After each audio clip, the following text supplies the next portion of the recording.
Abraham, podés iniciar. Ahí estamos. Ahora sí, buen día.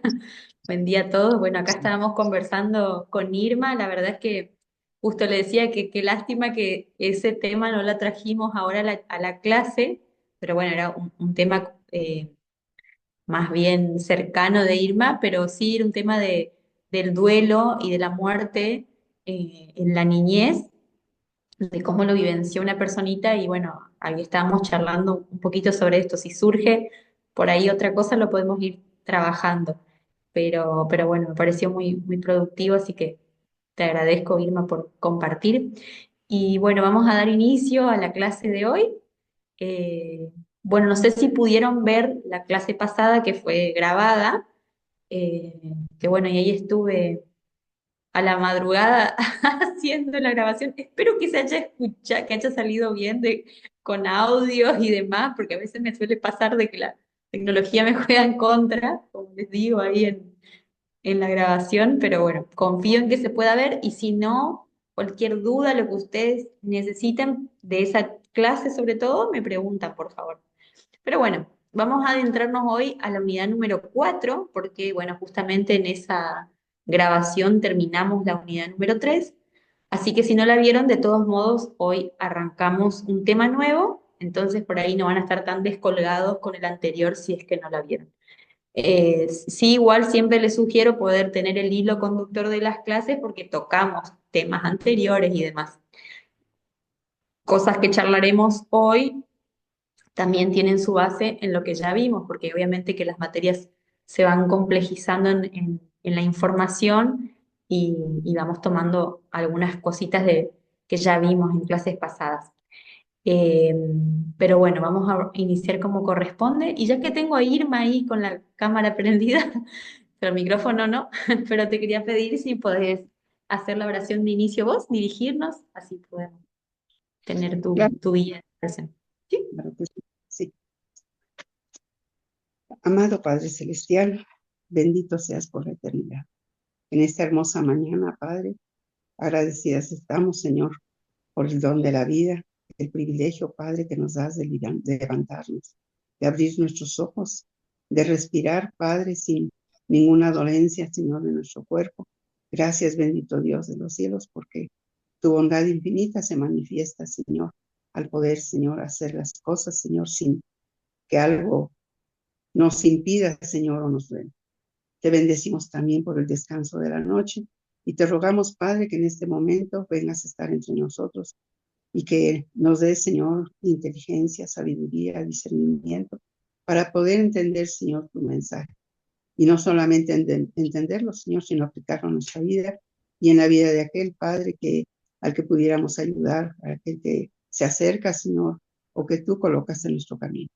Te suplicamos, Padre, de tu sabiduría, Señor, en la vida de nuestra hermanita Cintia, suplicándote, Padre, que la sigas guiando, que la sigas sosteniendo en su vida familiar, en su vida personal, en su vida eclesial, Señor, y que como nuestra profesora, Padre, ella siempre pueda tener ese ánimo, ese gozo de compartir sus conocimientos. En el nombre poderoso y bendito de Jesucristo, nuestro Señor, te suplicamos que vengas a estar entre nosotros. Amén. Amén. Gracias, Irma. Bueno, vamos a compartir esto. ¿Lo pueden ver? ¿Lo puedes ver? Sí, sí, sí, está bien, muy claro. Bueno, vamos para atrás. Bueno, esta unidad, la unidad número 4, es sobre crisis. Crisis a grandes rasgos, pero crisis también en lo que vamos a ir desmenuzando como especificidades de lo que significa la palabra y todo lo que contempla. Cuando uno habla de crisis, es como que es algo conocido, ¿no? Es como una palabra conocida. Todos en algún momento habremos escuchado la palabra, todos la utilizamos eh, constantemente, incluso.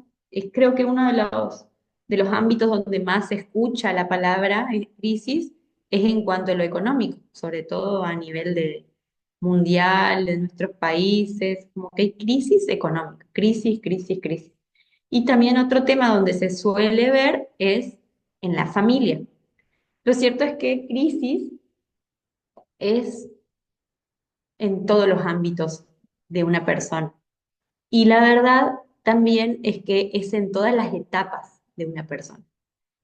Desde que nacemos, arrancamos con crisis y nos vamos a ir de este mundo con alguna crisis. Eso no quiere decir que todas sean de suma gravedad. Lo cierto es que cualquier cosa que supone romper ciertas estructuras de lo que nos da seguridad, de lo que nos da integridad en nuestra persona, de lo que nos da certeza, supone una crisis. Entonces, estas no siempre son tan graves, pero sí hay algunas que realmente rompen todo nuestro equilibrio y nos hacen sentirnos muy mal. A grandes rasgos, nos hacen sentir mal las crisis. Pero no todo es mala noticia, porque las crisis, como vamos a ver, tiene su lado bueno porque nos da la posibilidad de cambio. Entonces, hay un montón de circunstancias, ¿no? Para la gente que acompaña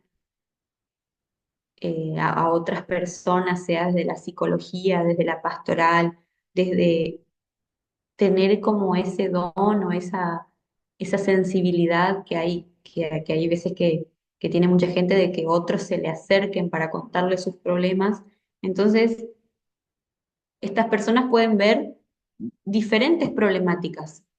Desde la psicología, por ejemplo, se puede ver desde la pérdida de un ser querido por una muerte, se pueden ver situaciones de conflictos en la pareja, pueden haber, bueno, sí, rupturas, conflictos entre hijos y padres, bueno, los problemas generacionales y, bueno, de salud también. Todas las situaciones que nos confrontan se resumen en la palabra crisis. Eh, y la esencia de la crisis nos habla de un desequilibrio. Entonces, cuando hablamos de crisis, hablamos de que hay un desequilibrio. Pero ese desequilibrio no necesariamente nos lleva como a que haya un desajuste permanente. Nos lleva a la posibilidad de que haya, si bien hay un desajuste en cierto momento, a que logremos una estabilidad nueva. Y justamente a partir de esa adversidad aparece, bueno, lo que el autor de este libro que vamos a ver habla de crecer en la crisis. La idea de esto es que nosotros, a partir de una crisis, aprendamos a crecer o que intentemos ayudar a que otra persona pueda crecer en medio de su crisis o después de su crisis. Incluso en el medio de su crisis es interesante, porque cuando uno atraviesa el sufrimiento es donde el ser se va transformando, solo que no nos vamos dando cuenta de eso, sino que el resultado se ve a posteriori. Eh, pero bueno, de todas las edades, desde el más chiquitito hasta el grande, en todas nuestras etapas de la vida, van a haber momentos de cambios, ¿no? Hay cambios que son obviamente fisiológicos y otros cambios que son más bien psicológicos, cognitivos, emocionales, pero eh, suponen una modificación de estructuras que tenemos. Entonces, un niño cuando empieza a caminar, hay un cambio en esa estructura, su crisis va a ser, ya no me está sirviendo gatear porque necesito otras cosas, necesito agarrar a lo que está más alto, entonces me obligo a tener que cambiar esta estructura que tengo y es donde ahí empieza a caminar. Hay un pequeño desajuste primero porque se va a caer, porque el cuerpo va más rápido que las piernas, porque la emoción va más rápido que las piernas, entonces se caen, se lastiman, hasta que logran esa estabilidad. Entonces ese desajuste lleva a un crecimiento, a una maduración. Ahora, como decía, todos tenemos una experiencia de crisis, pero lo interesante también es que una crisis nos puede llevar a dos momentos. si bien hay un desajuste, que sí o sí se va a producir un desequilibrio cuando hay crisis, nos puede llevar a a una salud mental superior, a una mayor gradiente de salud mental, o nos puede estancar y llevarnos a una patología, a realmente no tener salud mental. Y bueno, y hay casos extremos, ¿no? Donde eso nos puede llevar a la muerte, sea por una enfermedad o por un suicidio. Incluso hay que ver un montón de factores, pero realmente la crisis puede tener esos dos desenlaces. Bueno, un poquito estuvimos hablando, ¿no? De a qué nos referimos con crisis, ¿no? Como les decía, la esencia de la crisis es un desequilibrio, pero no siempre nos lleva a un desajuste permanente. El cambio implica una crisis, y algo interesante también es que toda crisis es un momento de encrucijada. Es como que nosotros vamos caminando y de golpe hay algo raro en el camino. Hay algo que no estaba en nuestros planes, algo que rompe nuestra estantería, nuestro caminito seguro se vuelve raro, inseguro, hay algo que no está bien y nos hace estar como en un momento de toma de decisiones, de, de angustia, de indecisión, de incertidumbre, de inseguridad, nos hace sentirnos deprimidos, nos hace sentirnos ansiosos. Realmente nuestra estructura del yo, nuestro ser, nuestra forma de ver la vida se ve como trastocada. Y lo interesante de que esa encrucijada en la que nos encontramos con la crisis es que, como dice ahí, marca un antes y un después. Uno nunca es el mismo después de una crisis. Nunca. Y eso puede ser positivo o negativo, porque lleva implícita, como digo, esa gradiente de salud mental. La idea de la crisis de base es hacernos crecer, sea una cuestión divina, sea una cuestión de la naturaleza del ser humano, como lo querramos pensar, la crisis nos lleva a que la idea de la crisis es que podamos salir fortalecidos, es que haya algo de nosotros que cambie, pero que sea para bien. El tema es que muchas veces eso no pasa. Y no pasa ¿por qué? Porque hay un montón de una multiplicidad de factores, porque no tenemos ideas claras, porque no hay valores bien definidos, porque no tenemos una certeza de, o mejor dicho, más que certeza, una convicción en cuanto a nuestras creencias, eh, porque no estamos bien sólidos en la comunión con Dios, porque nuestra salud mental no fue la más propicia durante nuestra vida, entonces nos encuentra desestabilizados, porque hay crisis anteriores que no se resolvieron satisfactoriamente, entonces, o muy bien, entonces en una nueva hay mayor desajuste, mayor desequilibrio y se juntan un montón de cosas. Entonces, todas esas situaciones, todos esos factores pueden llevar a que no se llegue el objetivo que es de la crisis de crecer, ¿no? Impide que uno crezca en la crisis. Hay una multiplicidad de factores, porque nos sentimos solos o porque realmente no hay nadie cerca nuestro. Entonces, hay una amplitud muy grande de situaciones que nos pueden indicar de por qué uno se estanca en una crisis o por qué incluso hay problemas en la salud mental, física, emocional. Ahora, a ver si, bueno, eso ya les se los dije. Ahora, la crisis también tiene por de base, por debajo, digamos, la idea, como de base, la idea de vínculo. Y cuando hablamos de vínculo, a nosotros se nos viene como la idea de vincularnos, valga la redundancia, con un otro. Pero la idea del vínculo en este sentido es, sí es cierto que es el reencontrarse con los demás, tener una buena relación, sobre todo con nuestras figuras de apego, de amor cercanas, pero sobre todo significa un vínculo con uno mismo.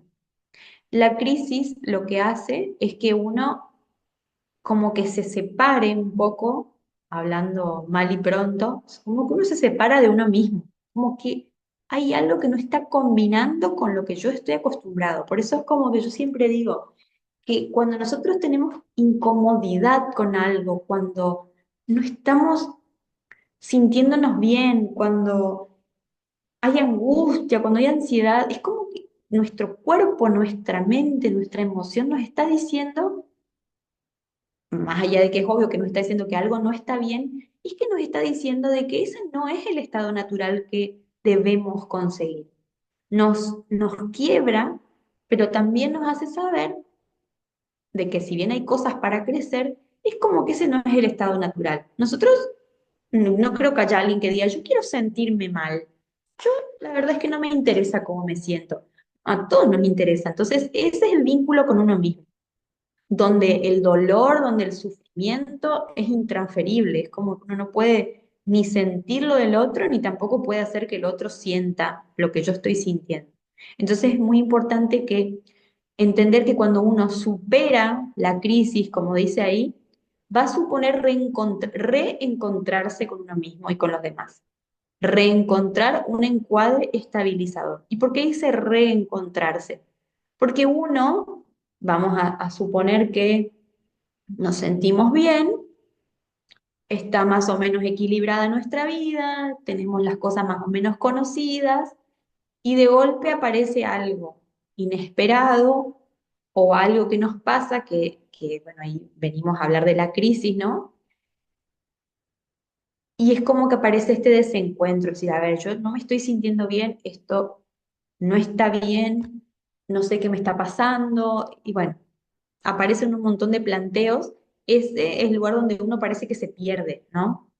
Ahora, cuando vamos transitando el proceso de superar la crisis, de aceptar, todo lo que tiene que ver con el proceso de duelo que vimos la clase pasada, cuando vamos transitando eso, porque se suponen duelos, ¿no? Cuando uno atraviesa una crisis, por ejemplo, me enteré de que tengo una enfermedad.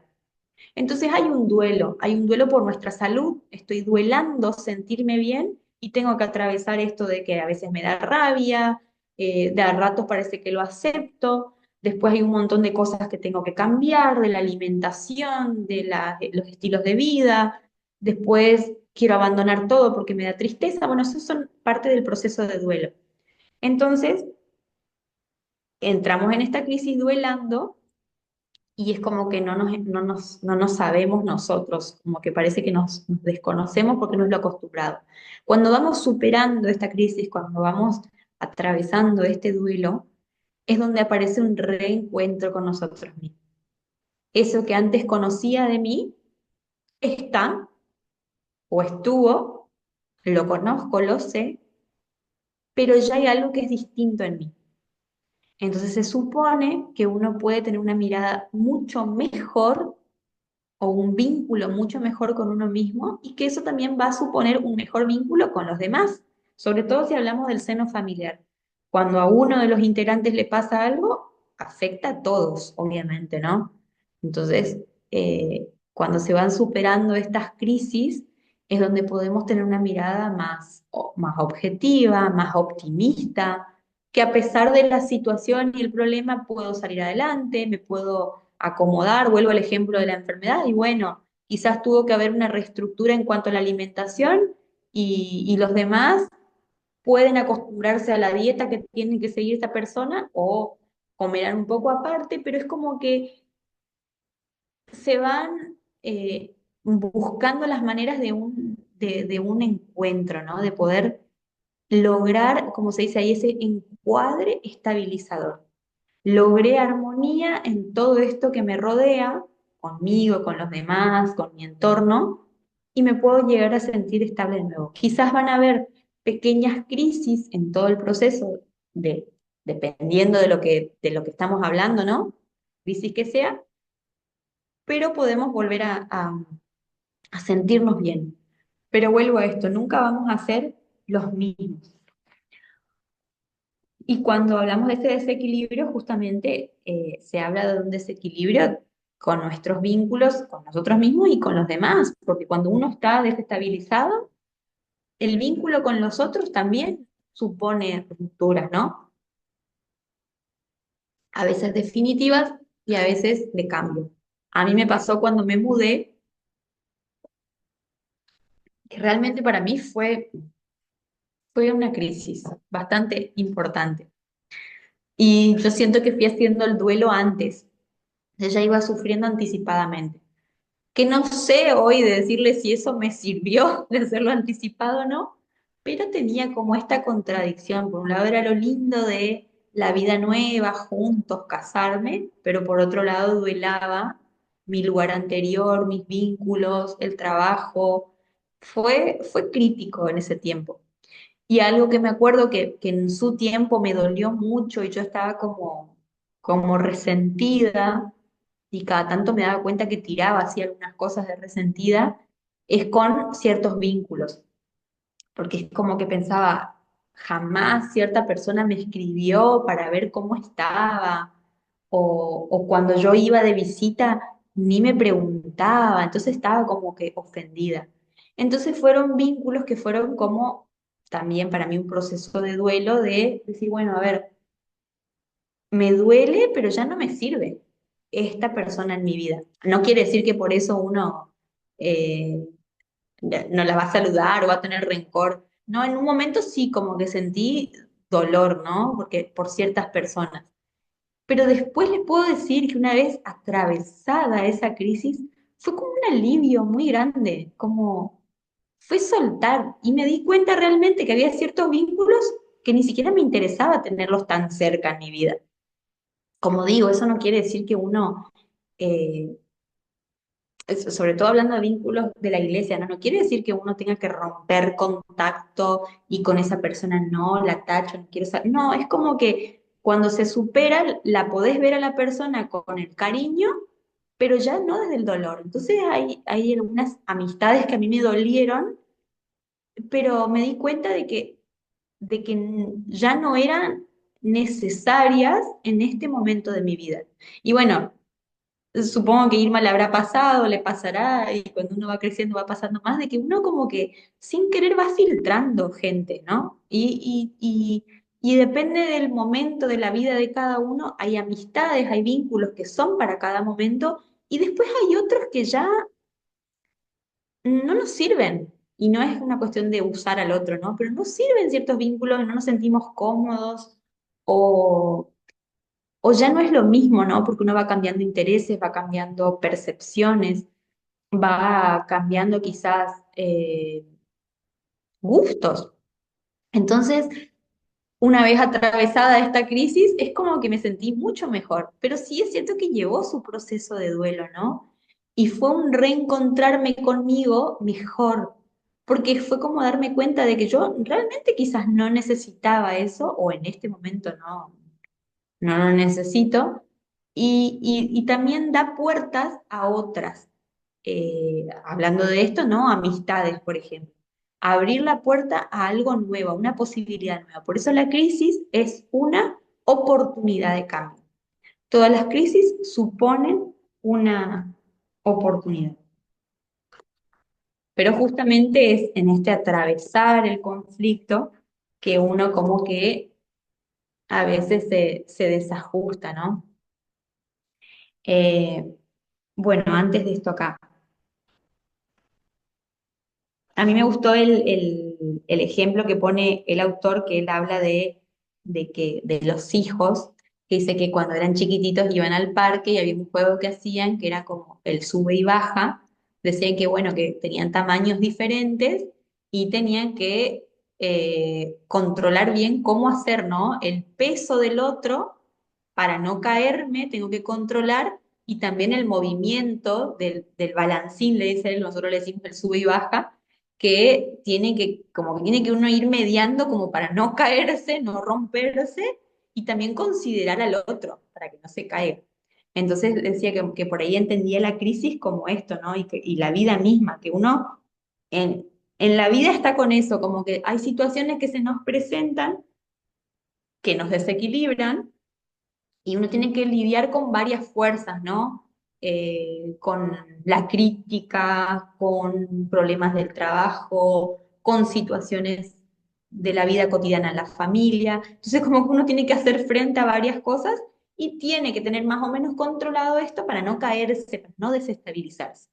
Entonces eso va a depender un tanto de nuestra salud mental, de nuestras herramientas emocionales que tengamos como para mantener esta armonía, este equilibrio, pero hay situaciones que igual van a venir y que nos desequilibran. Por más buena salud mental que tengamos, van a haber situaciones que nos desequilibran. Ahora, cómo nos tomemos esa crisis sí va a depender de todas esas estructuras previas. Eh, Porque bueno, nuestra vida no confluye con nosotros solos, sino con los demás, con el entorno, ¿no? Sobre todo con nuestro seno familiar. Eh, y fíjense que a veces es todo, ¿no? Sobre todo si uno está casado, si tiene hijos, uno mismo en la vida va creciendo, va teniendo diferentes formas de ver la vida, creencias, maneras de pensar que uno puede ir cambiando y súmenle eso a lo que le pasa a nuestra familia. Entonces a veces hay situaciones en las que también se da esto de que tenemos que estar con la crisis del otro. Si son niños, tienen las famosas crisis de crecimiento. Me reía con mis amigas que compartimos bebés chiquitos, como compartíamos bebés chiquitos. Decían, sí, porque esta es la crisis de bueno, la angustia de los 8 meses. Bueno, es una crisis. Ah, bueno, y después pasa, sí, pero después viene la del año, y después viene la del año y medio. Entonces, como que nunca se termina la crisis. Ah, sí, esta crisis ya pasó, esta crisis es la de los dientes. Ay, bueno, ¿y después qué viene? Entonces, como que nunca dejan de haber crisis. Y es así, la vida misma se trata de eso, pero no siempre todas son como en mayor medida, ¿no? Eh, pero a ver, ninguna de estas situaciones son placenteras, eso hay que entenderlo. ¿Quién no tiene crisis? ¿Quién no atraviesa problemas?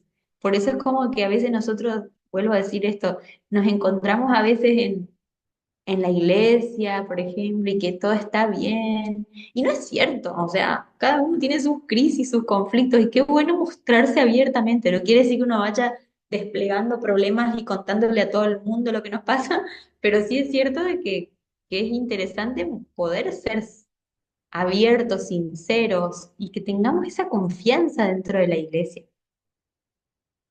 Ahora, desde que somos chiquititos, ya nacemos con ese, como dice el autor, un sello de cambio, desde que nacemos, ¿no? Porque eh, el bebé tiene que hacer un gran cambio desde que nace.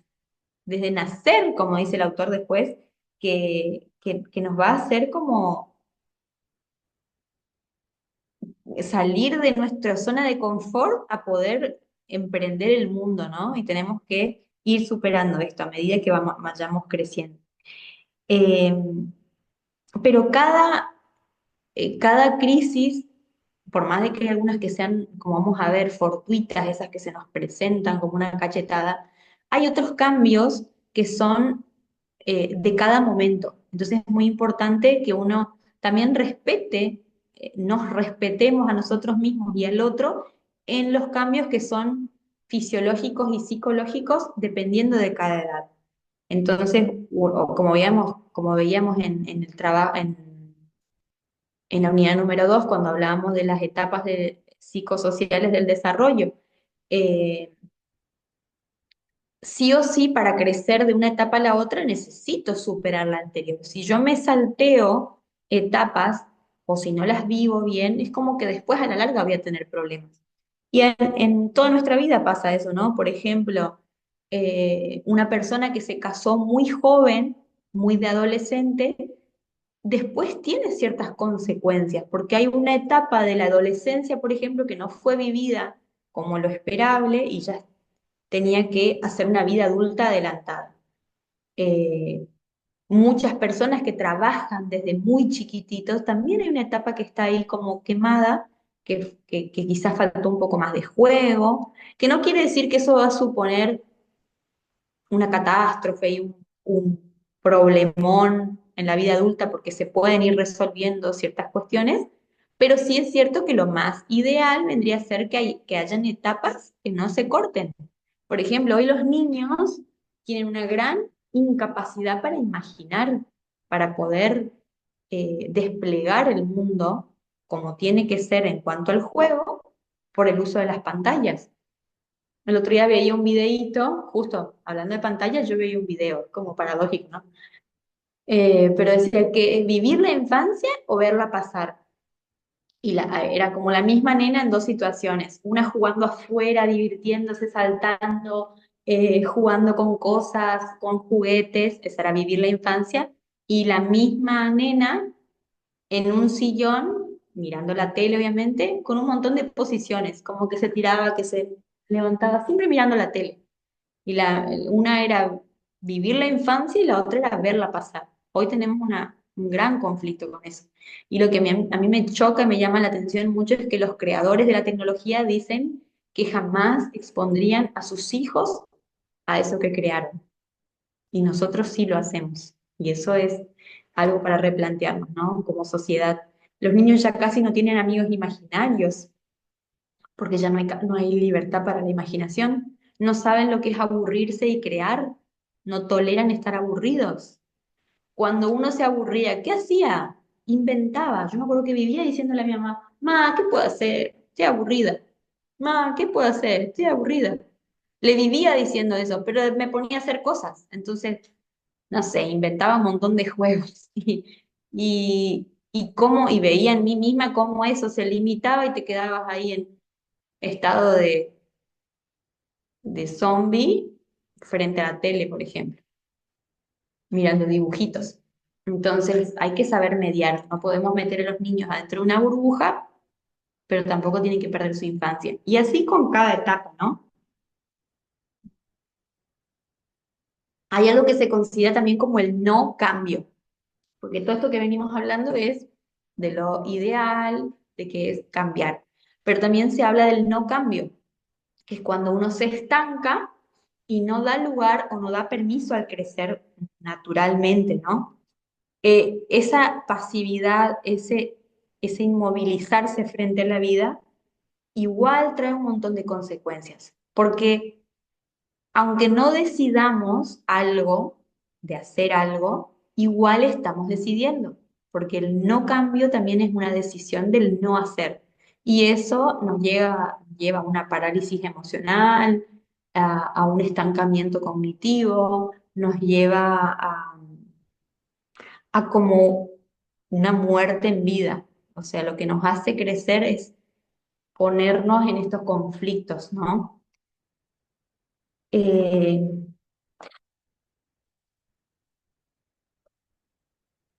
Cierto grado de tensión siempre es necesario, cierto grado de conflicto es necesario porque, como dice el autor, es como la sal en la comida, el conflicto.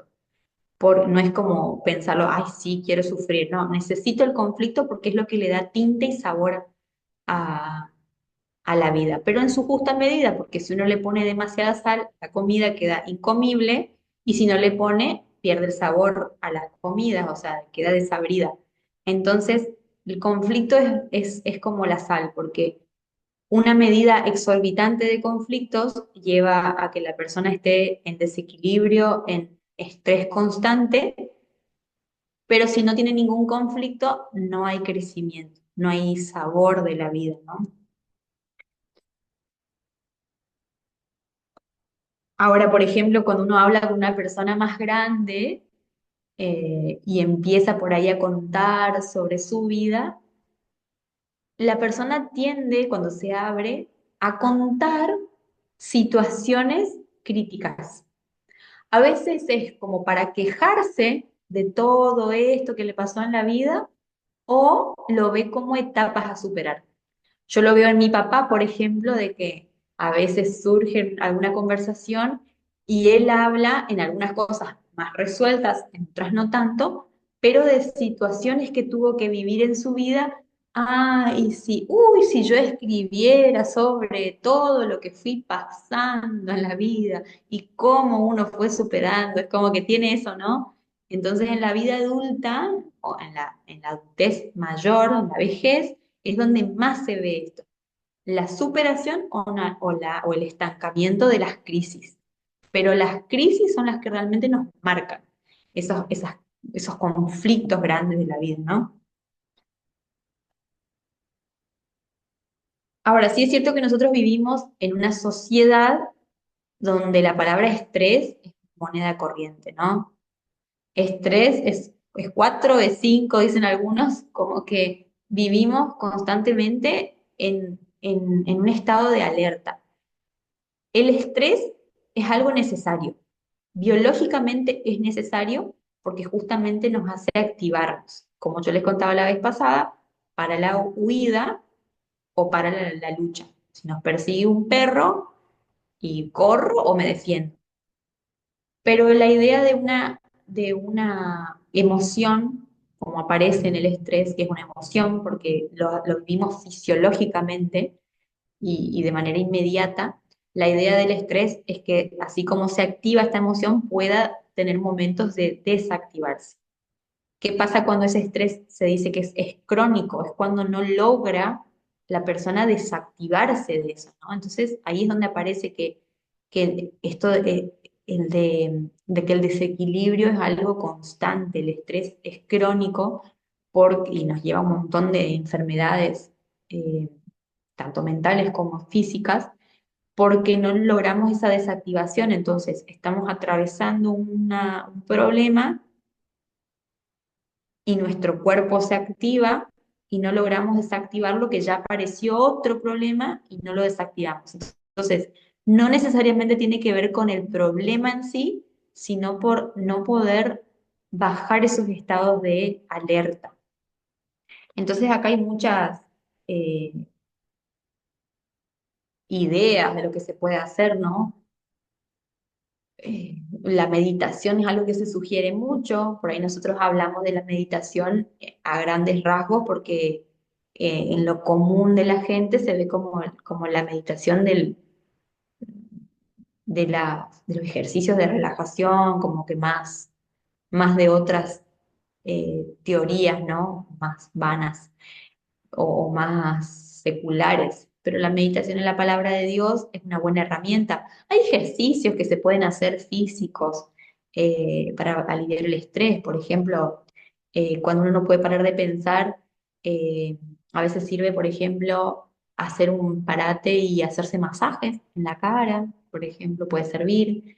Eh, para parar de pensar, por ejemplo, uno puede hacer una lista, escribir una lista de pendientes, entonces se para, le digo yo, ejercicios paliativos, no solucionan el problema, pero por lo menos son como para parar de pensar. Entonces al escribir, nuestra mente se distrae de todo ese cúmulo de pensamientos. A veces puede servir, por ejemplo, hacer las cosas lentas. A mí me pasa, por ejemplo, de que yo como que a veces soy ágil, medio torpe, puede ser, pero soy ágil para hacer las cosas medio rápido. Entonces, algo que se puede sugerir cuando uno tiene la mente muy activa en eso es hacer todo lento. Si te vas a peinar, peínate lento. Si vas a caminar, camina más lento. Si vas a limpiar el piso, limpia lento. Todo eso ayuda a que el sistema de pensamientos baje. También sirve, por ejemplo, bueno, dar un paseo, pero con un objetivo específico que es caminar y, bueno, concentrarse en pequeñas cosas que uno ve, en la planta que uno pasa, en la baldosa que pisa, en la calle, en el auto que pasa, y como distraerse, pero para correr ese pensamiento de lo rumiante, ¿no? Esas cosas que no para. Puede servir también, por ejemplo, mirar alrededor, por ejemplo, si estamos acostados en nuestra cama, tratar de mirar la habitación con otros ojos, pensar en la textura, pensar en los relieves, pensar no en la tela de araña que tengo que limpiar, pero sí como ver cosas distintas que antes no apreciamos la intensidad de algún color. Son como ejercicios que pueden servir para reducir el estrés. No solucionan el problema, pero quizás en la práctica pueden servir.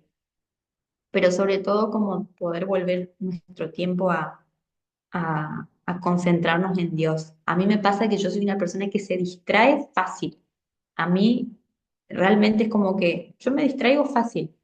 Entonces, me cuesta a veces mucho tiempo de una atención continua. Necesito como tener como soportes que me ayuden. Entonces, eh, no sé, por decir, tener algo en la mano. Entonces, yo sí, parece que no, pero soy medio ansiosa. Entonces hay que buscar ejercicios que nos ayuden y que podamos encontrar comodidad.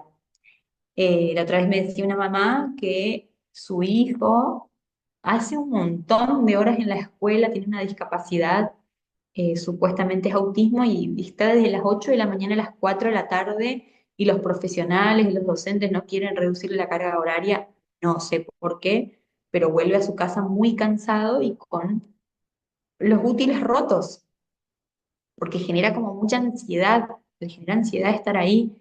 Entonces, bueno, charlando con la mamá, dijo que por ahí tiene la idea de como que tenga algo para desarmar, un cubo de Rubik o algo así que le haga ocupar las manos, o que tenga algo puntualmente que le ayude como algo que sí pueda romper. No sé, esta hoja es para romper, por ejemplo, pero como para que no rompa los útiles. Entonces hay que buscar a veces formas que alivien la tensión. Eh,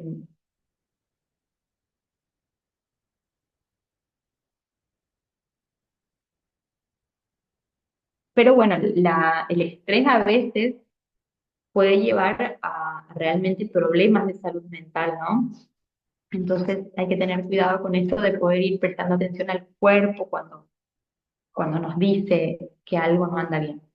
Bueno, ahora sí voy con esta diapositiva que está ahí, que es las características de la crisis, que bueno, como dice ahí, la palabra crisis viene del griego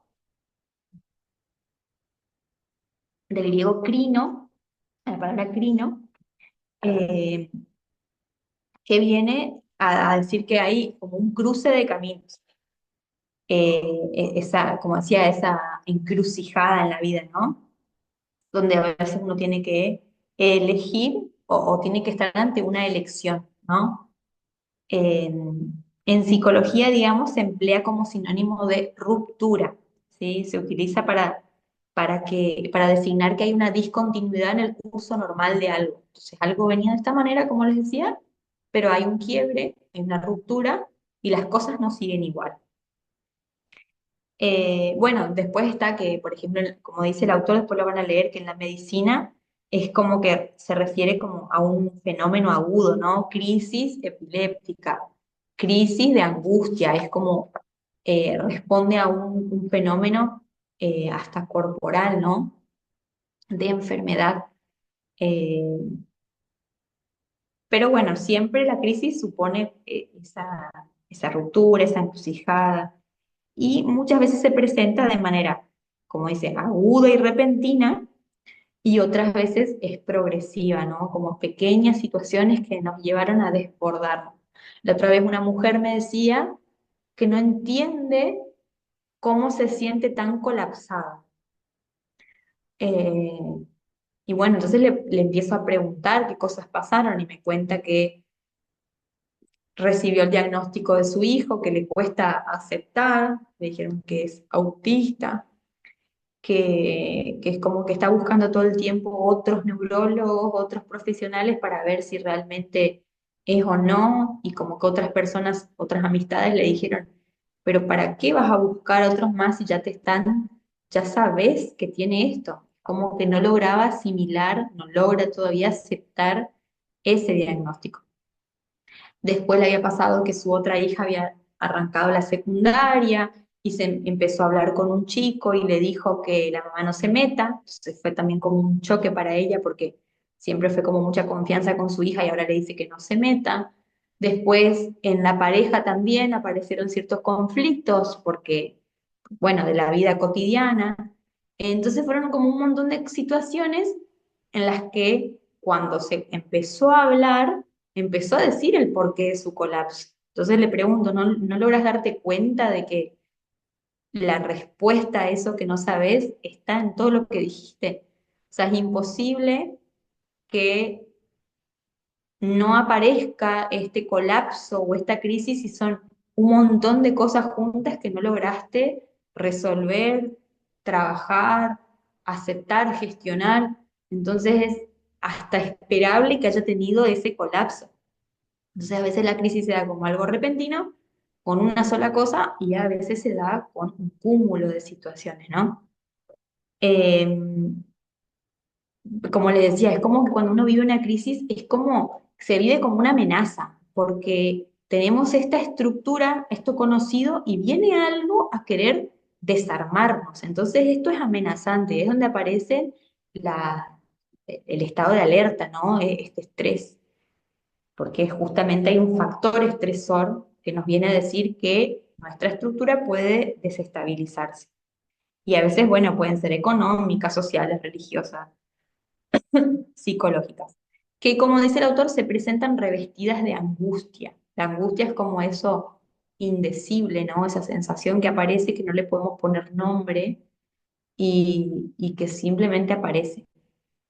Hay personas que tienen una depresión, como veíamos en Consejería Cristiana, la distimia, que es como ese aburrimiento de la vida durante muchos años, que bueno, es un tipo de depresión y que realmente es vivido como una crisis, solo que está enmascarada como en ese aburrimiento, esa desazón de la vida, como que nada tiene sentido, pero como se ve así como leve, sin síntomas bien de golpe, bien marcados de la depresión, no se la evidencia como tal y tampoco se determina que es una crisis. Y en realidad, como está siendo una crisis existencial, hay que rever, remar, eh, desanudar ese hilo para atrás para ver de dónde viene esa, esa distimia, ¿no? ¿Cuál fue el conflicto? ¿Cuál fue la crisis o cuáles fueron las pequeñas crisis? Porque a veces no hay algo, no, no me pasó nada. Y fueron pequeñas cosas, ¿no?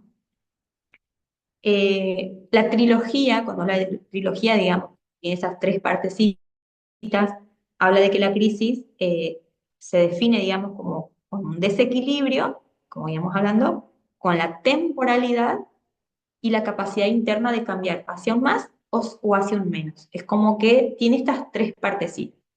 Ya veíamos todo lo que tiene que ver con el desequilibrio de de estas estructuras que teníamos, tiene una temporalidad. La temporalidad quiere decir, obviamente, que va a tener un tiempo de crisis, ¿no? Estamos en este tiempo de crisis.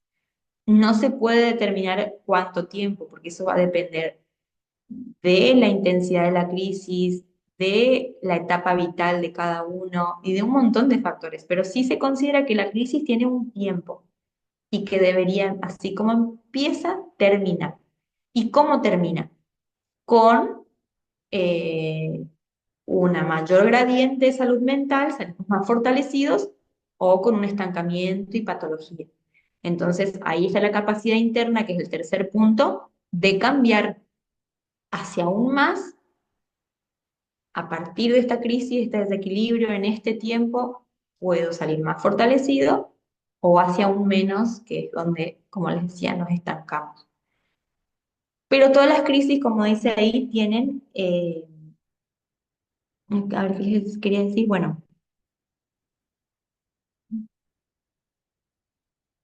lo que trae, digamos, o lo que vendría a ser lo esperable de esta secuencia de conflicto, desorden, es la adaptación.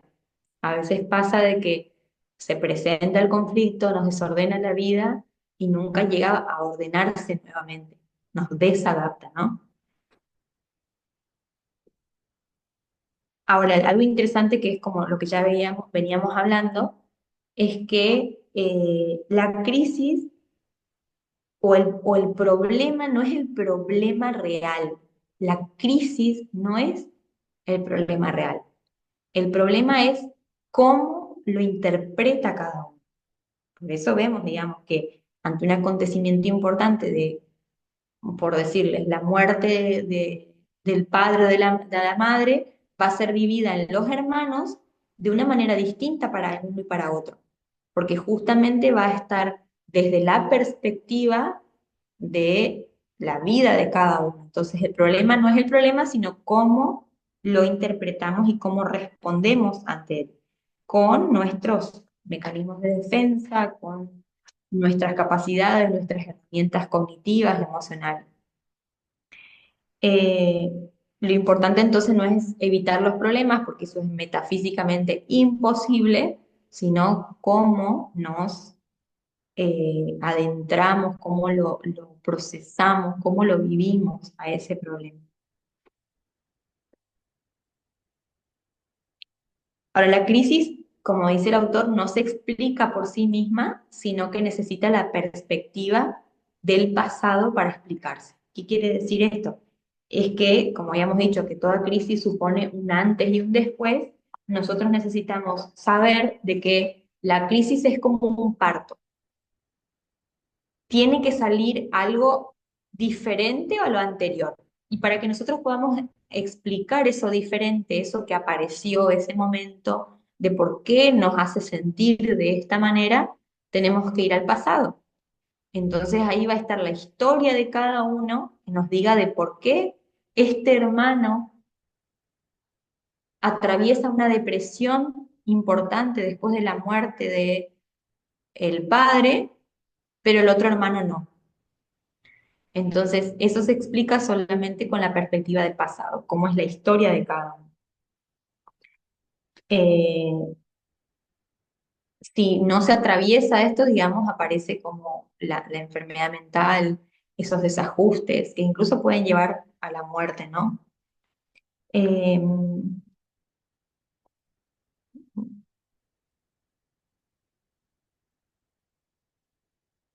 bueno, el factor esencial en la aparición de la crisis, como dice ahí, es el desequilibrio entre la dificultad del problema y los recursos del individuo para afrontarlo. Justamente que la idea es que este desequilibrio sea como un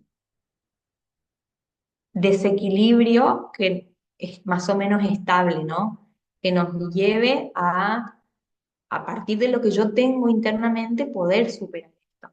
Ahora, lo que uno conoce como socialmente es como que en la vida, digamos, como que uno está bien o está mal. O se gana o se pierde, blanco o negro. Es como que atravesamos esto y estamos mal y después estamos bien. Pero la crisis, dice el autor, que es como una tercera vía. Es un punto de inflexión, es como que no sé cómo tengo que estar. Hay momentos en una crisis en los que me siento tan abrumada y que me siento muy mal, pero quizás dentro de ese proceso aparecen momentos de paz, de tranquilidad, porque justamente la paz no tiene que ver realmente con que todo en la vida esté bien.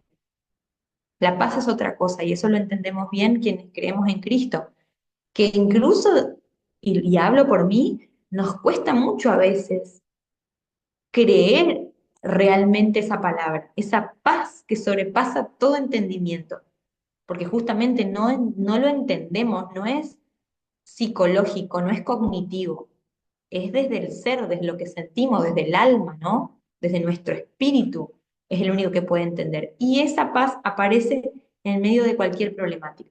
A veces es difícil tomar esa palabra, pero es un ejercicio que debemos hacer como cristianos, ¿no? Creer realmente esa palabra. Entonces justamente aparece como esta tercera vía de que no todo es clarificador, no todo sí o sí tiene que ser blanco o negro. En la crisis estamos como a veces en un gris hasta que podamos volver a esa estabilidad, ¿no? Ahora, si uno tiene una intervención desde lo que nosotros conocemos acá, que es el acompañamiento, ¿no? Puede compensar el desequilibrio y lograr la homeostasis. O sea, la homeostasis es como que confluya de nuevo lo que nos hace bien, lograr armonía, lograr ese equilibrio. Entonces, si acompañamos a alguien o si nos acompañan durante la crisis, los síntomas pueden reducirse mucho más, puede ser mucho más corto ese desequilibrio. Entonces, qué importante el vínculo, el estar con el otro, el poder sostener y dejarnos sostener, por más de que el dolor sea intransferible, como decimos, pero el acompañamiento de un otro puede hacer que la crisis sea más llevadera.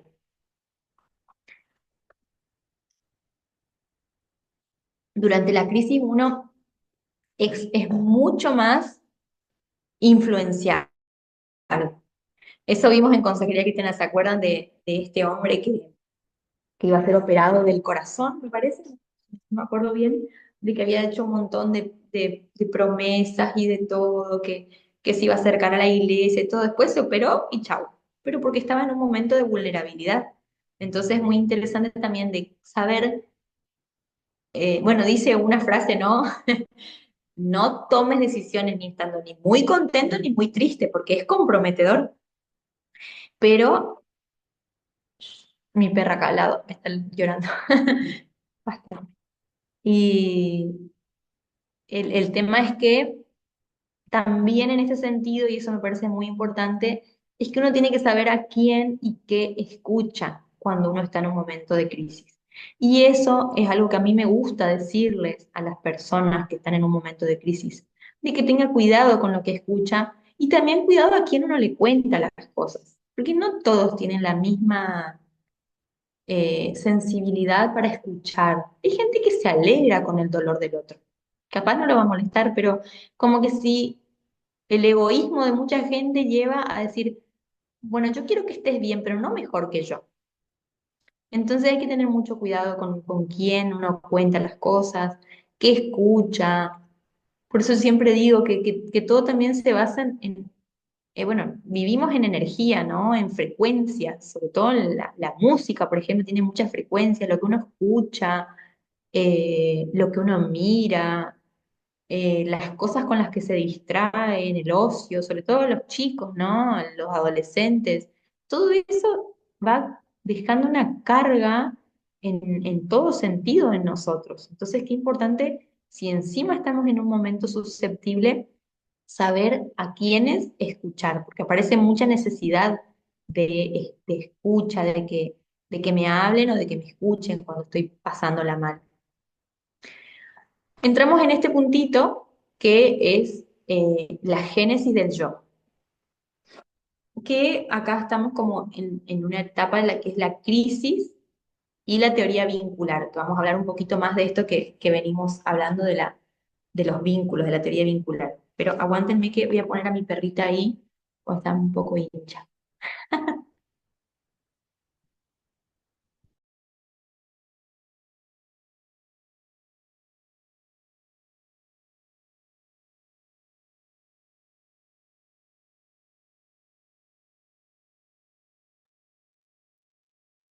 Listo, pobrecita, la saqué. Bueno, cuando hablamos de la génesis del yo, génesis, bueno, en el sentido del inicio, de cómo se arranca, ¿no? Y hablamos de el bebé, todavía no llegamos ahí. Cuando hablamos del bebé, digamos que eh, algo que es como dice el autor, la piedra angular de un bebé es su primera sonrisa. La sonrisa es totalmente imprescindible porque es el primer contacto con una realidad distinta de su ser. Es imprescindible, pero no es suficiente porque a partir de ese momento de la primera sonrisa es que él va a ir construyendo su propia estructura de personalidad. Aparece su primer comienzo del yo. Y no hablo de la sonrisa esa de que cuando son bebés, vieron que está durmiendo y se ríe, que es tan lindo ver a un bebé cuando está soñando y por ahí se ríe. Bueno, esa sonrisa no. Esa es una sonrisa como innata.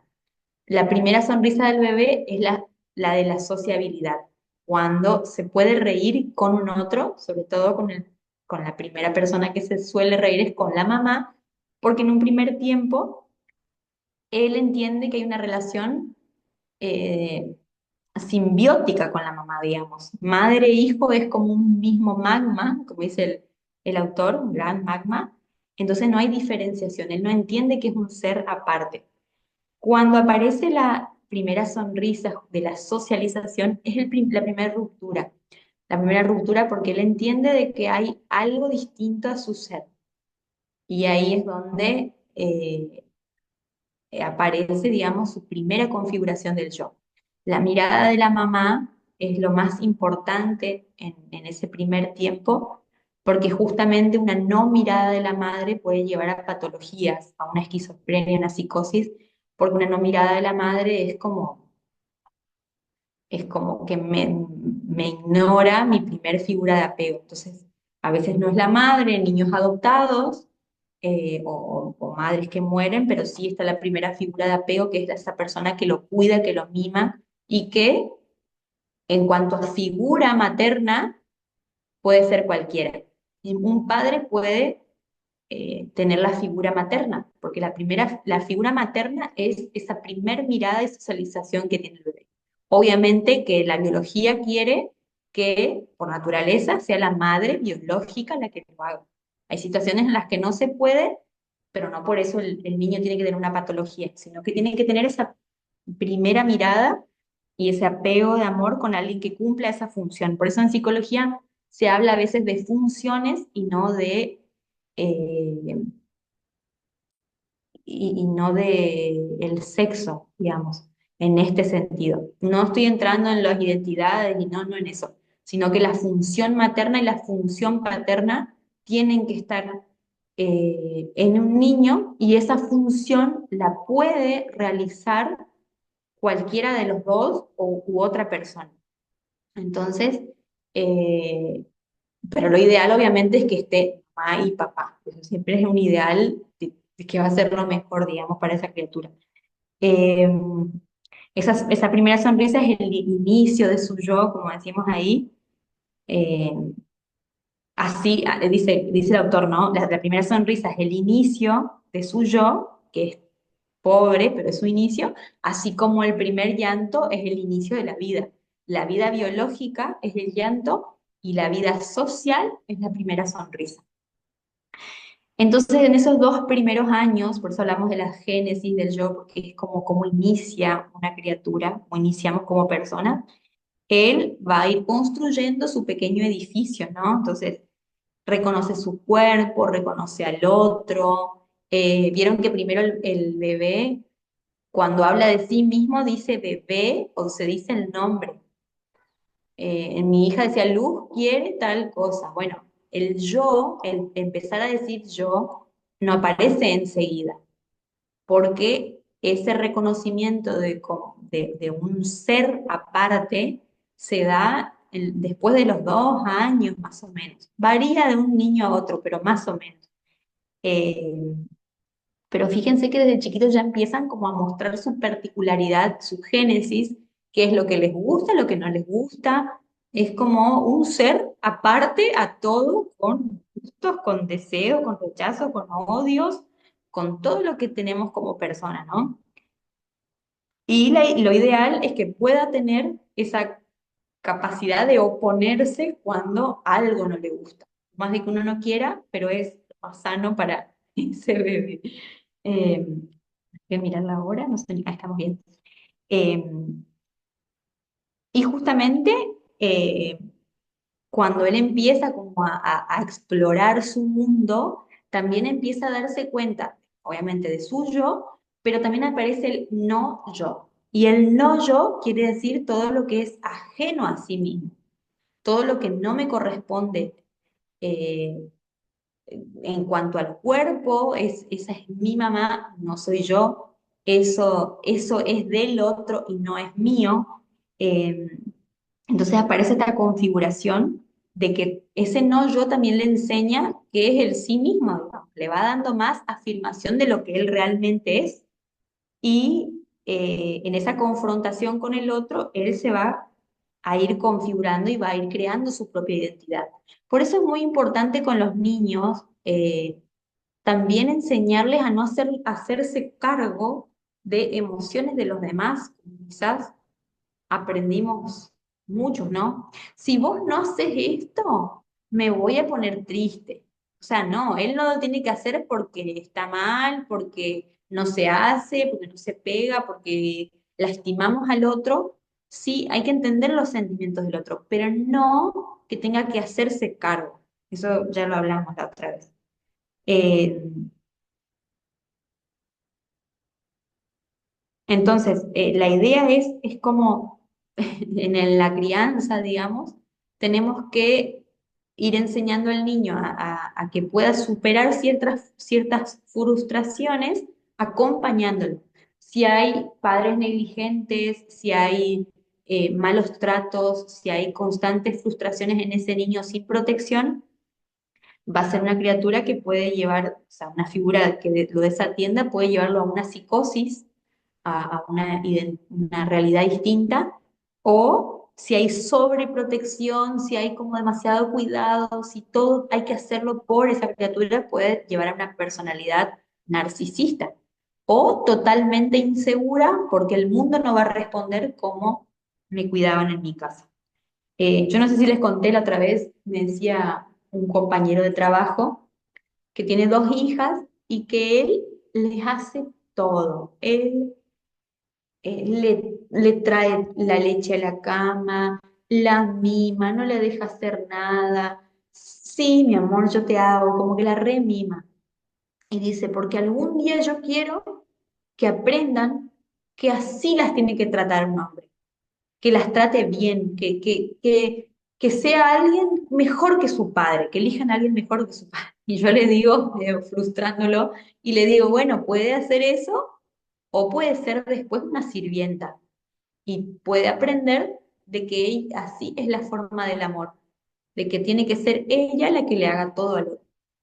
Entonces me dijo, y sí, puede ser, pero igual lo voy a hacer. Así que bueno, cada uno elige como guía, ¿no?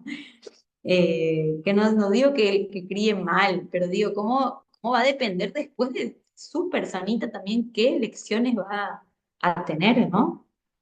Eh,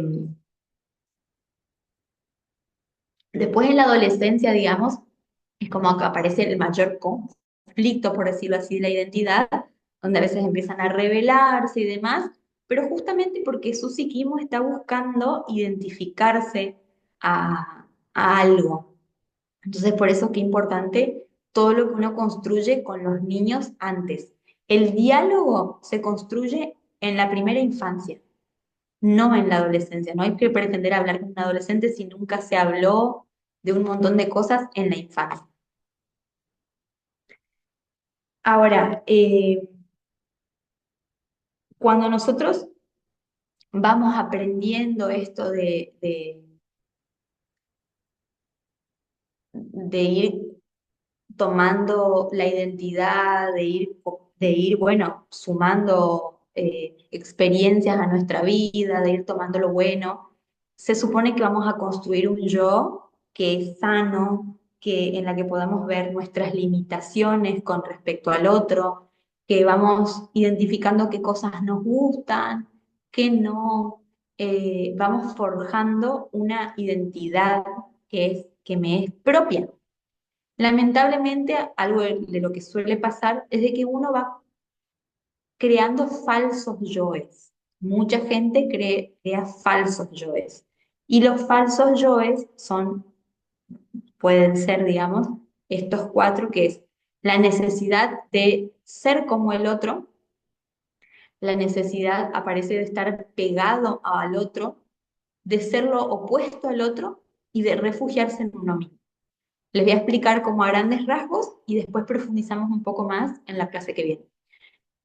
La necesidad de ser como el otro es como una copia, ¿no? Es cuando eh, tengo este parámetro a seguir y quiero hacer esto.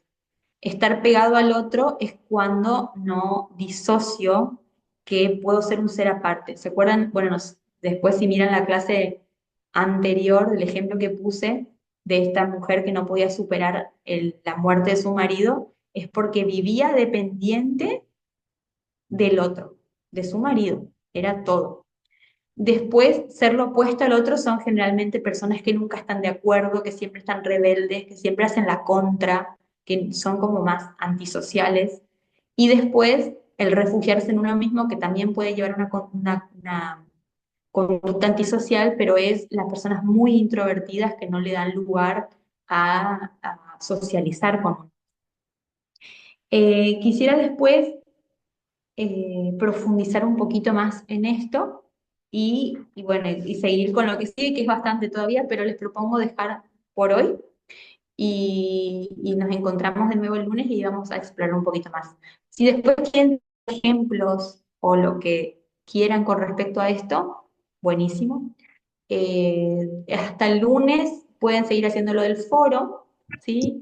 Y después vamos a ir adentrándonos al primer trabajo, bueno, segundo sería en realidad, porque el primero fue el foro. Después les voy a dar las consignas del primer trabajo, que es una correlación con el primero. Así que todavía tienen tiempo para hacer eso. Irma, ¿querías decir algo? Bueno, es que tengo dudas sobre lo primero que tenemos que hacer. Sí. Es, no, no sé si mi cabeza no me da, qué es lo que No. tengo ahorita en el foro. Bueno, no, no, yo seguramente no me habré explicado bien porque no sos la primera que me pregunta, así que les pido disculpas si por ahí no fui clara, pero la idea es que ustedes puedan entrevistar a alguien, ¿sí? A alguien que ustedes consideren que puede estar atravesando una crisis, un conflicto, y que simplemente puedan contar su experiencia. No hace falta que lo transcriban, ¿no? Me dijo esto, le dije esto, me dijo, no, no así, pero a grandes rasgos que puedan contar la problemática. Acuérdense de no dar nombre de la persona, puede ser inventado, pero pueden poner una mujer, tal como que no quede muy explícito a alguien conocido, pero que puedan contar un poquito de esa experiencia, de lo que le pasó, a grandes rasgos, y también sobre cómo se sintieron ustedes. Si tuvieron en cuenta algo de consejería cristiana, por ejemplo, fui pensando en darle un texto bíblico, o cuando me fui quedamos en que lea esto, oramos juntos, algo que vos hayas pensado en hacerlo. Entonces, la idea es entrevistar a alguien y que puedas transcribirlo al foro, pero sin bibliografía, sin leer algo previo, no, así que vayan más con la experiencia, ¿sí? Entonces, que puedas transcribir eso que viviste con esta persona. Por Muy ahí lo bien. que yo les sugería es que si quieren, porque la consigna es la misma que la del año pasado en ese sentido, pueden ir al año pasado a ver el foro, no sé si les deja entrar o no. Si les dejase entrar, pueden ver lo que escribieron los alumnos del año pasado, entonces les sirve como guía, que todos estuvieron bien. Si pueden entrar, y si no, hacen esto, es como contar una experiencia. No hay un límite de escribir, tampoco escriban 5 hojas, pero es como que ni muy corto ni muy largo, pero como que no hay una Sí, estructura en eso. ¿Se entiende? sí, claro que sí, muchas gracias. Bueno, Agradezco. Irma, no, por favor, perdón si no fui claro la vez pasada. Así que bueno, les propongo que dejemos acá y vamos a retomar el lunes, si así Dios quiere, que Muy terminen bien la semana y que tengan un bendecido sábado, que inicien bien, que puedan descansar el fin de semana. Bueno, les mando un abrazo grande y muchas bien. bendiciones.